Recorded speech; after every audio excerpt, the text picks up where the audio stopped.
Bem-vindos à nossa análise hoje sobre Ludwig von Mises e o seu livro As Seis Lições. Essas lições, é interessante, elas vieram de palestras lá em Buenos Aires em 1958. Sim, um momento bem efervescente, né? A Argentina tinha acabado de sair do período Perón, buscando, assim, novas ideias. A Margit von Mises até comenta no prefácio sobre a recepção calorosa dos estudantes. Exatamente, a nossa missão aqui é destrinchar os argumentos centrais do Mises nesses 6 temas, né? Capitalismo, socialismo, intervencionismo. Inflação, investimento externo e, por fim, a relação entre política e ideias. Vamos ver o que ele considerava mais crucial passar para aquele público naquela época. Perfeito, vamos começar então pela primeira lição. O capitalismo. Mises já abre com uma provocação, eu diria. Ele distingue o rei da indústria moderno do rei de antigamente. É o rei do chocolate, como ele usa o exemplo, não manda, né? Ele serve. A posição dele depende totalmente da satisfação do cliente. Bem diferente da nobreza, que tinha o status fixo herdado. E ele faz esse contraponto com o cenário pré-capitalista, né? Uma sociedade feudal mais rígida, produção manual cara, voltada para os ricos. E uma massa de gente no campo sem terra, sem trabalho. Os tais proletários. Ele cita a Inglaterra do século XVIII, que tinha milhões de pessoas nessa situação. Uma pressão social enorme e até falta de matéria-prima como madeira. E é aí, nesse vácuo, digamos, que Mises vê surgir o capitalismo. Pessoas, muitas vezes vindas dessa margem, começam a organizar a produção de bens baratos para muita gente. A base de tudo. As grandes empresas que hoje são tão criticadas às vezes, surgiram, segundo ele, para atender justamente às necessidades populares. E os empregados dessas empresas viram os grandes consumidores. Daí o cliente tem sempre razão. Reflete essa dependência, né? E a competição não é só copiar, ele diz, é inovar. O exemplo das ferrovias sendo desafiadas pelos carros, ônibus... Aviões. Exato. E o resultado disso tudo? Ele aponta o crescimento da população e a melhora no padrão de vida. A população inglesa que ele cita pulando de 6 para 50 milhões com uma vida melhor. Para ele, isso seria a prova do sucesso. E ele é bem enfático ao rebater a ideia de que o capitalismo piorou a vida do trabalhador. Ele chama isso de embuste, de fraude histórica, diz que as condições antes das fábricas eram, na verdade, sub-humanas. As pessoas iam para a fábrica por quê, então? Basicamente por falta de alternativa melhor. Era isso ou a miséria absoluta. Ele usa aquele dado do dobro da população inglesa entre 1760 e 1830 para dizer, olha, mais gente estava sobrevivendo, não morrendo por causa da indústria. E, curiosamente, ele acha que a primeira resistência ao capitalismo veio da aristocracia rural. Por quê? Porque eles se irritaram por ter que pagar salários mais altos no campo para competir com as fábricas pela mão de obra, né? Teve o sistema Sydenland na Inglaterra, o Bismarck reclamando da fuga do campo na Alemanha, tudo exemplo disso. Interessante.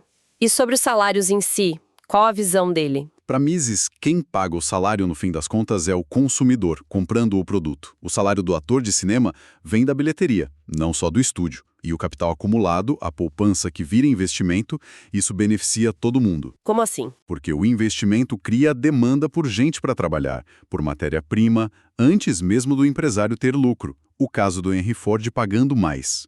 Mises via como necessidade de negócio, para atrair os melhores para uma indústria nova e complexa. Entendi. Isso bate de frente com a previsão marxista, né? De empobrecimento contínuo. Totalmente.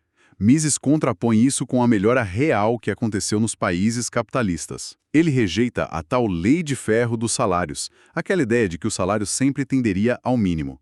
Para ele, as pessoas querem mais que só sobreviver, e salários maiores melhoram a vida. A chave mesmo, ele insiste, é o capital investido por pessoa. A diferença entre Estados Unidos e Índia, por exemplo. Seria basicamente essa. Mais capital por trabalhador, maior produtividade. Maiores salários. E o milagre alemão depois da guerra. Para Mises, foi a aplicação de princípio de mercado livre, nada de milagre. Faz sentido dentro da lógica dele. Vamos para a segunda lição? O socialismo. Mises começa igualando economia livre à economia de mercado, um sistema de cooperação por trocas, né? Exato. E aí vem um ponto crucial para ele. A liberdade econômica não está separada das outras liberdades. Imprensa, expressão... Como assim? Pensa bem, se o governo controla todos os meios de produção, como as gráficas, por exemplo, como você garante a liberdade de publicar algo contra o governo? No socialismo, ele argumenta, até a sua carreira depende do Estado. Se você for inconveniente, eles te mandam para outro lugar. É uma visão bem integrada da liberdade. Sim, e ele critica aquela ideia de liberdade na natureza, meio Rousseau. Para Mises, liberdade é algo que existe na sociedade. E na economia de mercado, todo mundo depende de todo mundo. Os chefões, os empresários, na verdade, obedecem aos consumidores. Tem até uma anedota que ele conta. Qual? Da Lily Pasfield, falando do pai, empresário que só dava ordens. Mas Mises diz que as ordens mais importantes, as dos clientes, são invisíveis. É aquela ideia do Bastiat, o que se vê e o que não se vê. Interessante. E ele defende até o direito de ser tolo, né? Exato. Ele é contra um governo paternalista que decide o que você pode ou não fazer para seu próprio bem. Beber, fumar. Se o governo controla o corpo, por que não a mente? Livros, música. A lei seca nos Estados Unidos, a censura na Alemanha nazista, exemplos que ele usa. Justamente. Para ele, liberdade de verdade inclui a liberdade de errar. Senão não é liberdade. E ele contrasta a visão liberal de harmonia de interesses no mercado com a visão socialista de conflito inconciliável. Sim, ele diz que os exemplos de conflito que Marx usava, tipo senhor e escravo, eram de sociedades pré-capitalistas, sociedades de status fixo, onde o ganho de um era a perda do outro.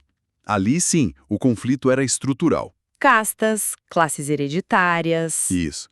Com barreiras rígidas, até línguas e roupas diferentes para cada classe. Já no capitalismo, Mises destaca a mobilidade social, o conceito do Pareto, da circulação das elites. Exatamente. Ricos podem ficar pobres, pobres podem ficar ricos. O neto fotógrafo do industrial famoso é o exemplo dele. O socialismo, ao acabar com o mercado e a propriedade privada dos meios de produção, eliminaria essa dinâmica, essa liberdade de escolha. Viraria tipo exércitos industriais como Marx e Lenin imaginaram. E qual é o argumento central dele contra o socialismo? O ponto demolidor para Mises é a impossibilidade do cálculo econômico. Sem preços de mercado para os fatores de produção, terra, trabalho, máquinas, matéria-prima, como um planejador central pode saber qual a forma mais eficiente de usar os recursos? Não tem como comparar custos, né? Exato. Os engenheiros podem até ter vários projetos ótimos tecnicamente, mas qual usa os recursos escassos da sociedade da forma menos custosa, liberando recursos para outras coisas? Sem preços relativos formados no mercado, é impossível saber.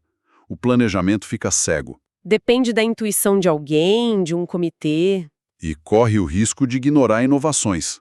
Ele cita Napoleão e o barco a vapor, os generais com a aviação, até um Van Gogh que talvez nunca recebesse um subsídio estatal. E a União Soviética? Como ele via aquilo? Para ele, não provava nada, porque a URSS, na prática, usava os preços do mercado mundial capitalista como referência para o seu próprio planejamento. A diferença de padrão de vida entre o leste e o oeste seria a prova disso. E ele termina com aquela observação. No socialismo, o comprador agradece ao líder. No capitalismo, o vendedor agradece ao cliente. Vamos para a terceira lição. Intervencionismo. Qual o papel do governo que Mises aceita? Proteger as pessoas e a propriedade contra a fraude e violência, tanto interna quanto externa. Garantir a segurança. Ele diz que isso não é odiar o governo, é só definir a função certa dele, como a gente não bebe gasolina. E isso é diferente do socialismo, que é o controle total, e também da economia mista. Ter empresa estatal tipo Correio ou Ferrovia não é intervencionismo em si, na visão dele, desde que essa empresa opere no mercado, compre, lenda, compita. O problema começa quando o governo interfere nos fenômenos do mercado. Ah, tá. Então intervencionismo é isso. Interferir em preços, salários, juros, para forçar um resultado diferente do que os consumidores escolheriam. Exatamente. O objetivo é limitar a supremacia do consumidor. O exemplo clássico que ele usa é o controle de preço do leite. E quais as consequências disso? É quase um roteiro previsível, segundo Mises. O preço máximo abaixo do mercado aumenta a procura e diminui a oferta, porque os produtores menos eficientes têm prejuízo. Resultado: falta leite, tem fila, racionamento. E aí o governo... Para resolver, ele passa a controlar o preço dos insumos do leite, tipo a ração. Aí o problema se repete com a ração. E essa lógica vai levando a controlar cada vez mais coisas. Ovos, carne, até bens de luxo para não desviar capital. E principalmente salários. Para Mises, é uma ladeira que leva ao socialismo completo, não a um sistema estável no meio do caminho. Ele via isso acontecendo na história. Várias vezes. No Império Romano com Diocleciano, controle de preços com pena de morte que levou à desintegração. Na Revolução Francesa. Na Alemanha da Primeira Guerra, com o Plano Hindenburg. Até na Inglaterra na mesma época. E a Alemanha nazista? Ele via como um socialismo disfarçado, propriedade privada só no nome, mas o controle era total do governo central. A Inglaterra, na Segunda Guerra, também adotou um socialismo de guerra, e o controle de aluguéis é outro exemplo clássico de intervenção que gera escassez e deterioração. Por isso, ele achava que não existe um terceiro sistema estável. Exato. Para ele era um contrassenso. Cada intervenção cria problemas que parecem pedir mais intervenção. Protecionismo gera cartel. O governo cria lei anti-cartel. Essa busca por intervir, para ele, remete àquela visão antiga de um governo que sabe tudo, quase divino. Entendi. Quarta lição. Inflação. A definição dele é bem direta, né? Simples e direta. Inflação é o aumento da quantidade de dinheiro. E de meios fiduciários, tipo crédito bancário sem lastro. A consequência: queda do poder de compra da moeda. Os preços sobem. É causa e efeito, não o contrário. A alta de preços é o sintoma, então. Isso. Se tivesse muito caviar por aí, como batata seria barato. Dinheiro é a mesma coisa. E como os governos causam isso? É mais fácil imprimir dinheiro ou criar crédito do que cobrar imposto, né? Imposto tira poder de compra do cidadão e passa para o governo. Não aumenta a quantidade total de dinheiro, só transfere. A inflação acontece quando o governo gasta dinheiro novo, que não saiu do bolso de ninguém via imposto. Mas por que os preços sobem de forma desigual? Ele critica a ideia de nível de preços, né? Sim, porque o dinheiro novo não entra na economia de forma homogênea. Entra por pontos específicos. Por exemplo, se o governo gasta mais com o exército, quem recebe primeiro são as indústrias de armas e seus funcionários. Ah, e eles gastam esse dinheiro antes dos preços subirem muito. Exato. Eles compram de outros setores, e aí os preços vão subindo em cascata. É como uma onda, não uma enchente que cobre tudo por igual. E isso gera ganhadores e perdedores. Com certeza. Quem recebe o dinheiro novo primeiro ganha. Compra a preços ainda baixos. Quem recebe por último ou tem renda fixa, perde. Paga preços mais altos antes da renda subir. Professores versus operários da indústria bélica numa guerra é um exemplo que ele dá. Isso explica por que alguns grupos podem até defender a inflação. E por que os governos fazem isso, então? Se gera esses problemas. Muitas vezes é politicamente mais fácil que aumentar imposto. O jeito técnico de fazer, via Banco Central, empréstimos, é complexo, o público não entende direito. O problema, claro, é que não dura para sempre. Uma hora a confiança na moeda acaba. E aí vem o colapso, a hiperinflação alemã de 1923. Exatamente. Acontece quando as pessoas percebem que o governo não vai parar de imprimir e tentam se livrar da moeda o mais rápido possível. Compram qualquer coisa. Nesse contexto, Mises defendia o padrão ouro. Por quê? Porque ele tira do governo o controle fácil da quantidade de dinheiro. Impõe disciplina fiscal. Com ouro, o governo precisa achar o dinheiro antes de gastar. Sem ele, parece que os recursos são infinitos.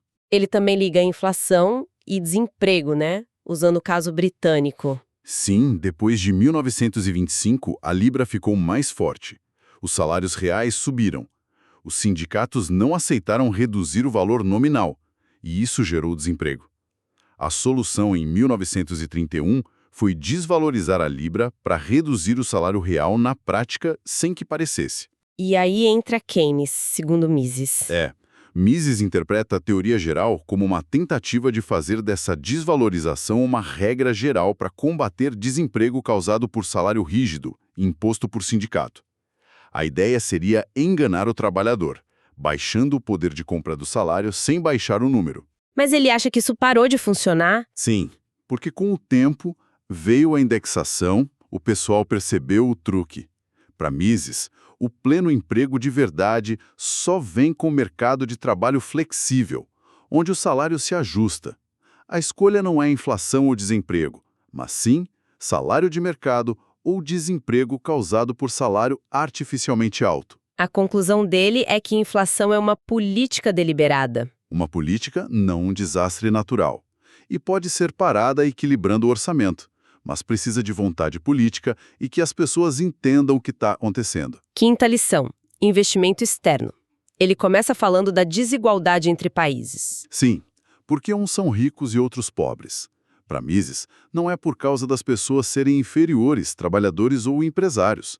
O problema é a falta de capital investido por pessoa. O mesmo trabalhador rende mais num país rico do que no país pobre de origem. Exato. Falta ferramenta, máquina, infraestrutura, capital, enfim, para tornar o trabalho mais produtivo. E a produtividade marginal do trabalho é o que define o salário no longo prazo. Quem começou a poupar e investir antes acumulou mais capital. Mas o que fez outros países se desenvolverem rápido no século XIX? O ponto-chave para Mises foi o investimento externo. Capital, principalmente britânico na época, foi para outros países e permitiu que eles adotassem tecnologia avançada muito mais rápido, sem precisar repetir todo o processo lento de acumulação interna. Ferrovias, serviços públicos, indústrias, tudo financiado com capital de fora? Em grande parte, sim. Na Europa, nas Américas, os próprios Estados Unidos começaram como grandes importadores de capital. Mas isso mudou no século XX, né? Mudou drasticamente. Veio uma onda de hostilidade ao capital estrangeiro, expropriação, controle de câmbio, imposto pesado. Mises via isso como tiro no pé. Os países que mais precisam de capital para crescer acabam criando regras que espantam esse capital. E não só o estrangeiro, né? O capital interno também. Também. Imposto alto sobre lucro, instabilidade, inflação. Tudo isso desestimula a poupança e o investimento doméstico também. Então, qual a receita de Mises para o desenvolvimento? É dupla. Criar um ambiente seguro e estável para acumular capital interno, moeda forte, respeito à propriedade, e, ao mesmo tempo, atrair capital externo, garantindo segurança jurídica e respeito aos contratos. Industrialização precisa de mais capital, ele dizia, não de protecionismo ou de sindicato que engessa salário. E com a população crescendo? Precisa de ainda mais capital por pessoa só para manter o padrão de vida. Como as pessoas não podem migrar livremente para onde tem mais capital, a alternativa é o capital migrar para onde tem mão de obra mais barata. Isso tende a igualar os salários e condições no mundo todo. Ele era otimista quanto ao potencial de países como a Argentina, se adotassem políticas pró-mercado. Chegamos à última lição: política e ideias. Ele começa contrastando o otimismo do iluminismo com a realidade do século XX. Sim, o iluminismo acreditava em progresso, liberdade, paz. Aí veio o século XX com guerras, ditaduras, declínio da democracia. Para Mises, a raiz dessa piora política estava na mudança das ideias econômicas que se tornaram dominantes. Qual era o ideal político do século XIX, na visão dele? Era um ideal baseado em cidadãos buscando o bem comum da nação. Os partidos debatiam ideias sobre o melhor caminho para isso. E o governo não deveria intervir para dar vantagem para grupos específicos. Mas o intervencionismo mudou isso. Completamente. Quando o governo pode dar presentes, tarifa para um setor, subsídio para outro, aí surgem os grupos de pressão, cada um lutando pelo seu, às custas do resto da sociedade. A política vira uma briga de interesses. Exato. Minorias se juntam para formar maioria e conseguir benefícios. Quem representa a nação como um todo? Ninguém. O debate sobre grandes questões some e fica só a barganha por vantagens locais. Quanto vai custar o amendoim? Isso enfraquece as instituições. Enfraquece os parlamentos, a ideia de representação nacional, aumenta gasto público, dificulta cobrar imposto de forma justa e, no fim, segundo Mises, isso abre caminho para regimes autoritários. Ele compara com a queda de Roma, né? Sim, que ele também atribui ao intervencionismo e à inflação. Mas com uma diferença importante. As políticas romanas eram, digamos, mais pragmáticas, mesmo que erradas. As nossas vêm de doutrinas bem elaboradas, socialismo e intervencionismo, que são ensinadas e defendidas por intelectuais. E essa é a chave para ele, o papel das ideias. É a mensagem central. A sociedade é moldada por ideias. Boas ideias levam à prosperidade e liberdade. Más ideias levam para a decadência. E essas ideias, boas ou más, geralmente não vêm das massas, mas sim de intelectuais. Marx, Engels, eram burgueses, né? Então a luta é, no fundo, intelectual. Para Mises, sim. É preciso combater as más ideias com boas ideias. Refutar, argumentar, explicar. Mas ele termina com otimismo, né? Apesar de tudo. Sim, diferente de outros pensadores que viam a civilização ocidental condenada, Mises acreditava que ela podia ser salva. Como? Adotando ideias melhores. As da liberdade econômica, do governo limitado. O fato dele poder estar ali em Buenos Aires, discutindo essas ideias novamente, já era um sinal positivo para ele. O futuro dependeria da nova geração abraçar essas ideias. Resumindo então, o fio condutor dessas 6 lições é um contraste bem marcado, né? De um lado, a liberdade econômica do capitalismo, vista por ele como a chave para a prosperidade e liberdade individual. E do outro lado, os sistemas de controle socialismo e intervencionismo, que, na visão dele, levam à bagunça no cálculo econômico, a um padrão de vida menor e, pouco a pouco, à perda da liberdade em geral. E o ponto que ele sempre volta é o poder das ideias. Entender como a economia funciona não é só um exercício acadêmico. De jeito nenhum. Para ele, é essencial para manter a civilização de pé. As disputas políticas e econômicas são, na verdade, disputas de ideias. Fica aí, então, uma reflexão para a gente, baseada no que discutimos. Mises defende um governo limitado, protegendo propriedade e contratos, mas condena a intervenção nos preços, nos salários. Diante da complexidade que a gente vê hoje, onde será que ele traçaria essa linha? Entre a ação do governo que ele considera legítima e a intervenção que ele via como prejudicial. É uma linha clara ou é mais uma zona cinzenta que exige, assim, uma atenção constante? É uma ótima pergunta. Provavelmente, ele diria que a linha é definida pelo respeito aos princípios de mercado e à propriedade privada. Qualquer ação que distorça preços ou alocação de recursos pelo mercado seria, para ele, um passo na direção errada. Mas definir isso na prática, em cada caso, é o desafio. Com certeza. Bom, agradecemos a quem nos acompanhou nesta análise das 6 lições de Ludwig von Mises. Até a próxima! Até a próxima!